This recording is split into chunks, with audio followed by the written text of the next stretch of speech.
As we have learned sub rule 2 under rule 32, now this is sub rule 3, air travel agent. There are two types of bookings always made. Number one is domestic. Domestic means within India, and another is international booking.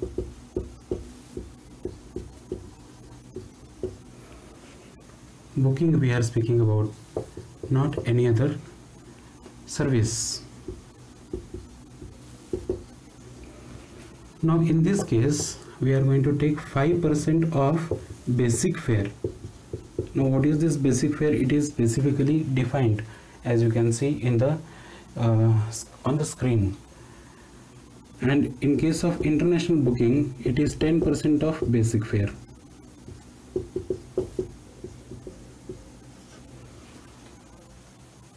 In an example, let me give you an example so that you will understand.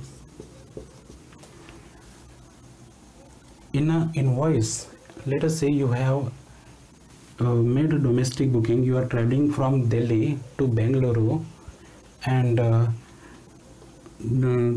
in that invoice there are some charges which are charged by this air travel agent, and the charges are like basic fare,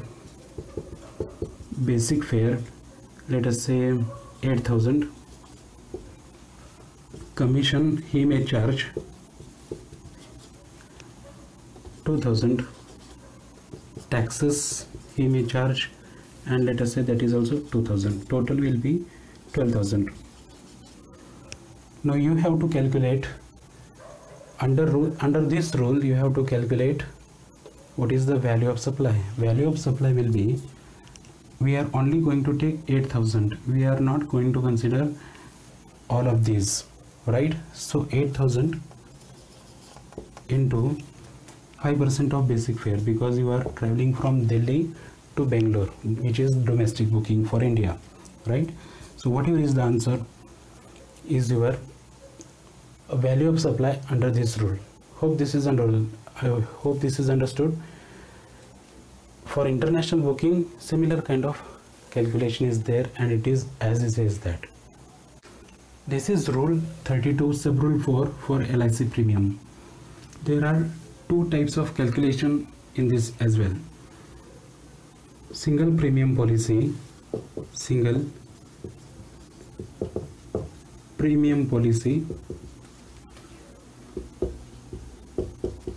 multi premium policy. In this single premium policy, we are only going to take 10% of gross amount into 10% over. This is how we are going to get the value. But in this premium policy, we have two parts, and in these two parts, first part is for first year it is 25% of premium,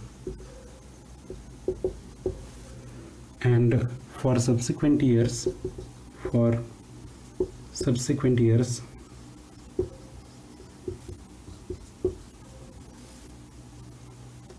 it is 12.5% of premium.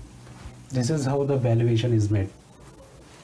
Health Fine Insurance Company collected total premium policy of rupees 3 crore, out of which 1 crore was collected as single premium policy, 1.5 crore as 1 year policy, and 50 lakh as 3 year policy dated in the previous year.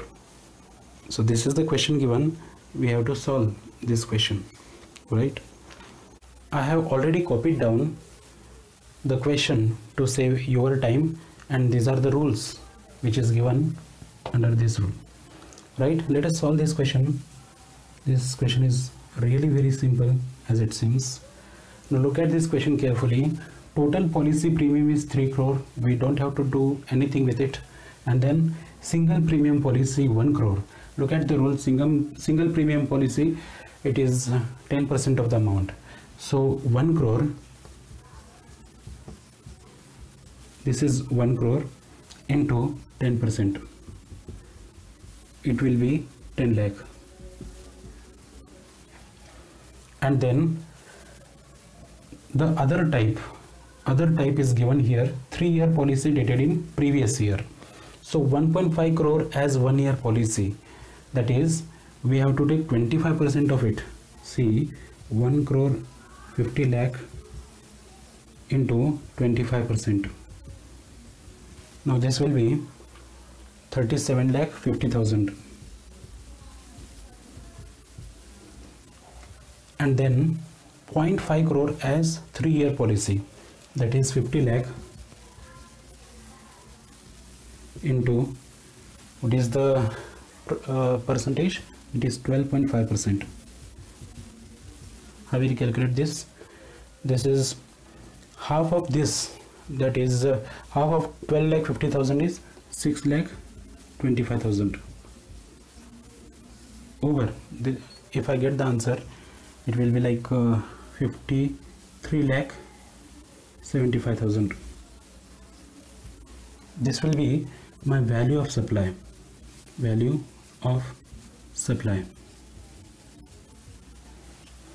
Over, my answer is ready.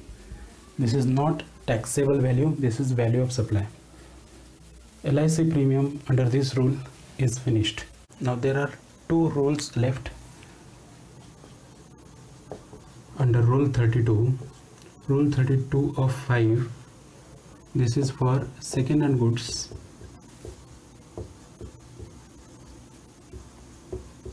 We will first say this and then go ahead. For second hand goods, value will be equal to selling price minus buying price over. This is all about the second hand goods, but there are some clarifications. Let me give you. Let us take for example, I have a bike. I have sold it for 50,000 rupees, but I had purchased it for 45,000 rupees. What will be my value of supply? It will be 5,000 rupees. Let me tell you one very important thing here. Second hand goods dealer is going to pay taxes on this value. I mean to say, you should be a dealer, you should be a businessman, you should have a business of second hand goods dealing, be that vehicle, be that any other thing. If you are purchasing goods in order to sell it further, you are a trader, and only for that purpose this rule is given when you are dealing in second hand goods, because second hand goods does not have MRP, that is maximum retail price, and therefore this is how value is calculated. This is all about rule 32. Now rule 32 of sub rule 6. This is for vouchers, tokens, coupons. You might have received many coupons from Amazon, Myntra, Snapdeal or some other e-commerce websites. There vouchers or tokens or coupons, etc. Many things can be given in this name, under this name. Value will be equal to its redeemable value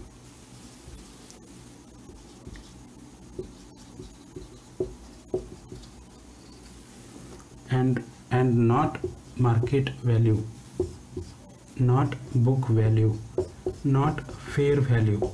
We are going to consider only redeemable value. Let us say you have a coupon. You have a coupon of rupees 1000 which is redeemable at 900 rupees, or you have a coupon of 1000 which is redeemable at 1100.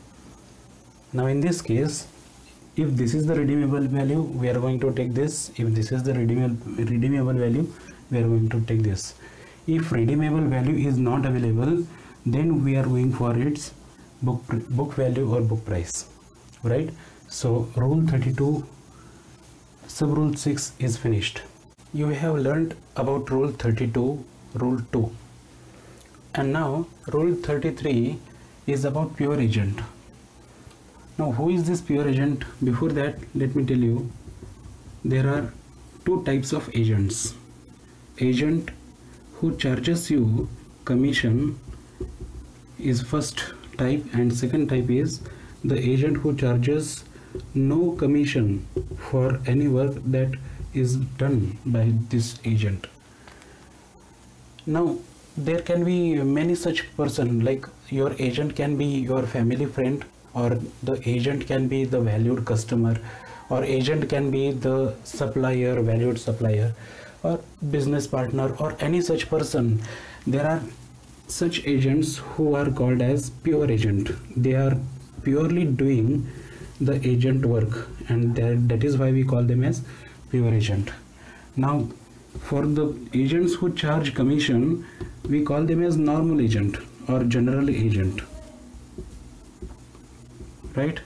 So this is what is the case. Now let us solve a question. Housewife Reena wants to start a business of catering services. Tina is an agent who gives registration of business and allied services. Reena meets Tina and asks for the price. Tina shows following catalog. I have already written it to save your time. Consultancy charges 15,000, registration fees 8,500, travel and inquiry 2,500, and commission on registration 400. We have to solve this question on two bases. Case 1, that when Reena is a pure agent and when Tina is a normal agent. Solution. Case 1. In this case 1, Tina is a pure agent, and therefore I will write all that. Consultation charges,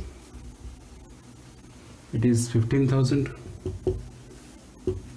and then registration fees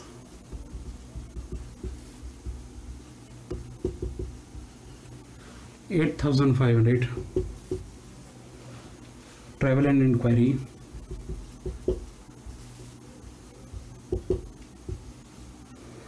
$2,500, commission I am not going to take because Tina is a pure agent in case 1, and therefore total will be this 11,015 is 26,000.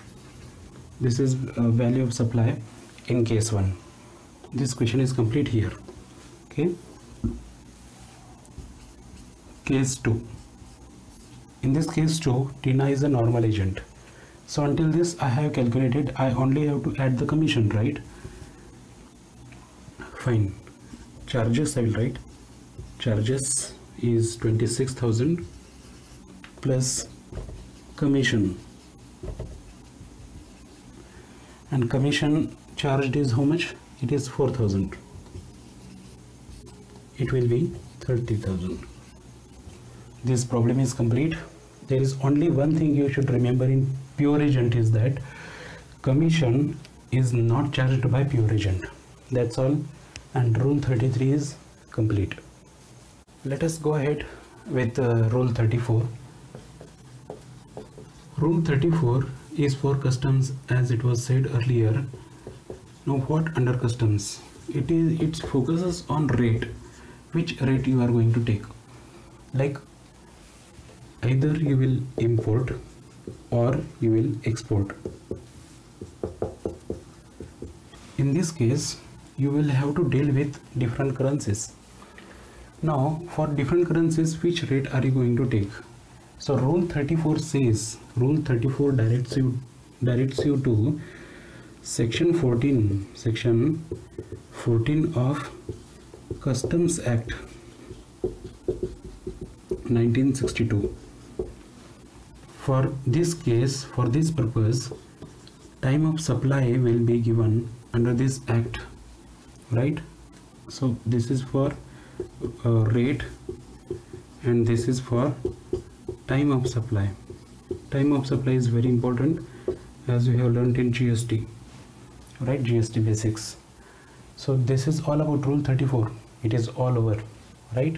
Now let us start with rule 35. Rule 35 says when value includes GST, how do you calculate? In order to understand this, you should understand simple mathematics.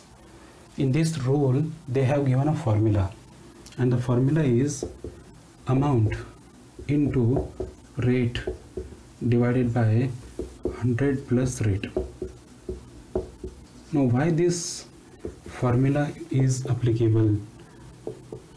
This is value to be used. Now where you are using, how you are using, for that I will explain a little bit. Simple mathematics. Say this is 10 rupees. I will deduct 4 rupees. How much will I get? 6 rupees. Sir, this is very easy. I know. If you add 4 rupees, how much you will get? 10 rupees. What did I do? I deducted 4 rupees. I added 4 rupees. I have got the same answer. Right? Now, will this work when I use percentage? This is 100. Let us say 1000. I will add 10%. I don't know how much amount am I getting. I will deduct 10%. I should get 100. Let us check if we get it. You have to take the calculator. 1000 plus 10%. I have got 1100. Now minus 10%. 990 I have got. 990 I have got. No, where did I make mistake? I had to get 1000 rupees, right? I'm sorry, I did not add one more zero here. Why am I getting 990? Because this is percentage. Percentage, when you calculate on 1100, it is 990 itself. So in order to stop this confusion, government has given you this formula. Let us use this formula to solve this question, right? So this is 1100 minus this rate, this amount. How much is that amount? I will use this formula and calculate. This formula says amount is 1100 into, what is the rate? 10. 100 plus rate. What is the rate? 10. I will see how much will I get. 1100 into 10 divided by 110. 100 I have got answer. Now how am I going to use it? 1100 minus this 100. I will get 1000 rupees. Now check if this answer is correct. Now this is how we are using rate. Sir, why this formula, you will ask me. I will tell you, rate is always given in percentage, and when using percentage you will not get the same answer. Therefore this formula is given. Okay, please copy this formula and rule 35 is complete. Let us have a quick recap. Rule 32 is for certain supplies. We had seen here 6 rules. Okay, rule 1 says you have to see the following rules. Rule 2 says for currency exchange. Rule 3 for air travel agent. Rule 4 for LIC premium. Rule 5 for second-hand goods. Rule 6 for vouchers, tokens and coupons. Rule 33 is for pure agent. Rule 34 is for customs rate, and then rule 35 says about when GST is included in the price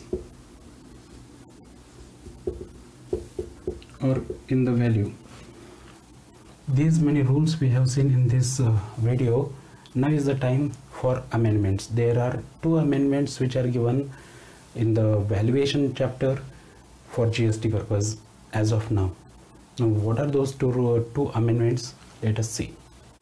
As it is said to you, there are two amendments made in the valuation chapter. Rule 32A is added and penal interest on EMI. This is actually the clarification and not the amendment made.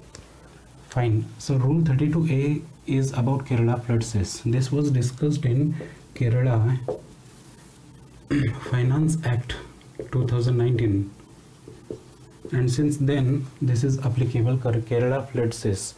For what it is applicable? It is applicable to all B2C transactions within state of Kerala. Now this one sentence explains it all. It is only applicable to B2C transaction, that is business to consumer, and then it is only for the state of Kerala. Now, are you paying KFC, that is Kerala flood cess, in Karnataka? The answer is no. Are you paying Kerala flood cess for the transactions from Karnataka to Kerala? This is a transaction, right? Karnataka supplier is supplying to Kerala. Can you tell me, is the KFC applicable? Answer is no, right? So you should only know that within this world is very important. Within means within that state only this cess is applicable, and people all outraged and they registered, but it was told to them that this cess KFC is a part of GST and it is compulsory to pay for all B2C transactions within the state of Kerala, right? This clarification was made. And then penal interest on EMI. Now in many cases supplier himself gives the EMIs, right? In one example, there is a supplier who has supplied goods to a consumer, and consumer is paying 1,000 in 5 equal installments, right? Now in all these 5 equal installments, that is EMI, if he pays these installments within the given date, then there will be no interest for the payment within the date. But if this EMI was paid after the given date, after the due date, interest was charged by the supplier only. And when supplier charges interest other than this EMI amount, then on this interest also GST is applicable. So this is how your value will be calculated. This clarification was made in this circular, penal interest on EMI. This is the newly added amendment. Now this is the completion of valuation chapter under GST. If you have any queries, comments, you can give it in the comment box. Thank you.